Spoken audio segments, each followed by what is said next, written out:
Hey guys, welcome to our channel, and if you want to play Minecraft Bedrock on your PC or laptop, then this video is for you. First, you have to simply open the Microsoft Store and simply search for Minecraft Bedrock,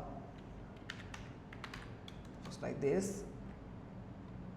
And you can find the Minecraft Java and Bedrock Edition for PC. So you can purchase it from here with your credit, or you can use your credit card or debit card or any accepting bank account that actually can useful to purchase this Minecraft Java and Bedrock. Or if you have already an account or purchase it on Minecraft official store, then you must need to create an account, and if you have the access of your account, you have the login credentials, then go to the Minecraft launcher and you can just simply install that Minecraft launcher, and simply you can find this type of interface. Let me show you.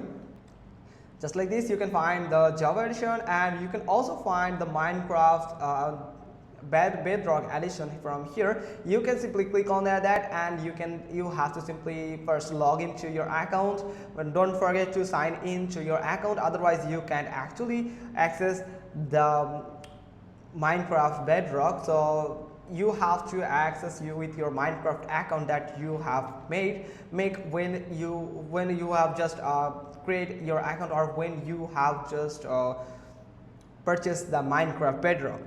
Then you have to simply click on install, and then you can play the Minecraft Bedrock through the Minecraft launcher. So that's pretty much all thing. Hope you got this. If so, then give us a thumbs up. Don't forget to subscribe our channel, and thanks for watching. Till next time.